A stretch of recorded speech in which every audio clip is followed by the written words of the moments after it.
Hi, I'm Lauren and I'm a hypnotherapist. And today I'm going to talk to you about why we rely on stimulants, especially if we have anxiety. So, the likelihood is if you are an anxious person, you have a reliance on some stimulant of some kind.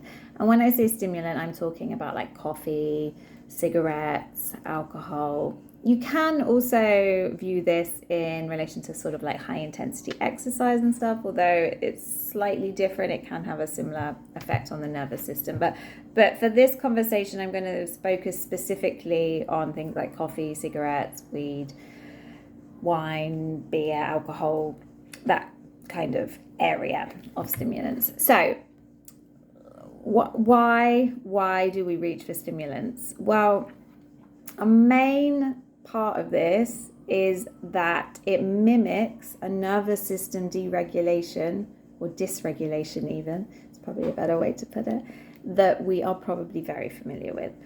And we may not be aware consciously that we have this familiarity to this dysregulation of our nervous system.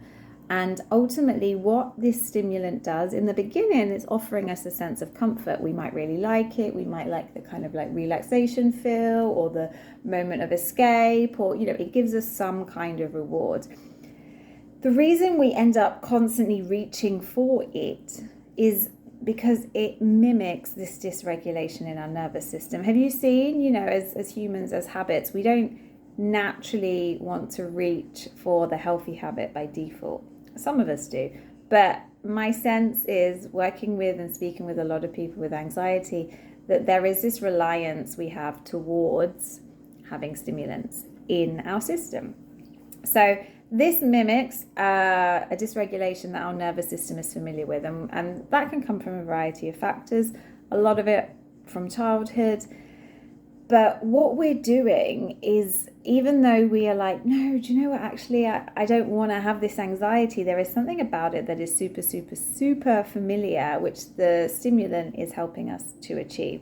Okay, so aside from working with a hypnotherapist, because basically with a hypnotherapist, i.e. me, you can drop down into the subconscious. So you can work to calm the nervous system, you can clear out the reasons why the nervous system is dysregulated to begin with, and you can also work to make healthier choices. So if, for example, you are someone who likes to smoke and you're like, I want to stop smoking, I don't think I have anxiety, actually coming to work with a hypnotherapist is perfect, because what you may find is, as you're releasing that habit, there might be things underneath that maybe you're not aware of, and that way we get to like dive in and really work to make sure that what is being reprogrammed and what is underneath that might come up is actually dealt with in a really, really beautifully held container. Okay, another way, or other ways that can be really great, instead of reaching for a stimulant, is to look into what is classed as co-regulation. So co-regulation is basically the regulation of the nervous system with another. So what you're doing when you're using stimulants is you're using the stimulant as the other, as opposed to the other being a person.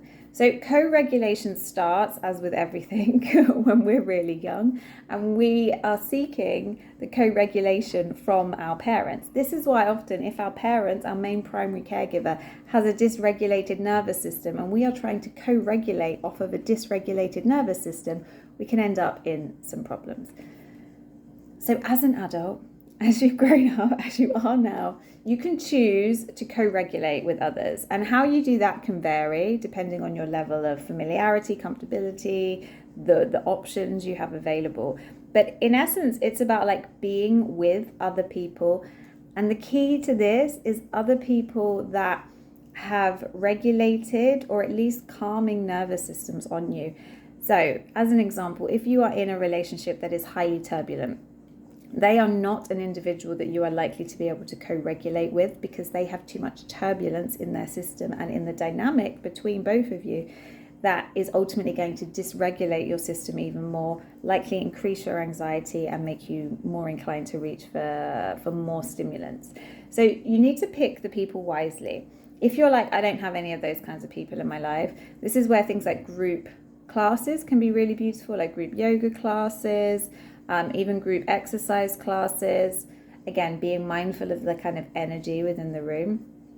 And then when you have your person or your people, you can obviously, like I said, do the classes. You can have a cuddle, a long cuddle, like a held long cuddle is really great for calming the nervous system. Sitting down with a herbal tea and just having a conversation, going for a walk together. And if you're going for a walk, taking your shoes off to like really ground and allow the ions to exchange between your feet and the earth. What else can you do? You can also have a beautiful meal with someone and eat really mindfully. So you're bringing your presence down, holding someone's hand, you know, in the walk or even across the table for the meal. And even making time to watch something like like a comedy series on Netflix and laughing with another person. So it's all about this kind of like sharing energy is probably the best way to put it. Sharing with an individual that has a calming effect on you, and vice versa. You will often be that person for someone else. So that is a really quick overview on anxiety and stimulants. If you would like to work together, you can reach out to me at hello@laurenwigmore.co.uk, or you can check out my website, which is laurenwigmore.co.uk.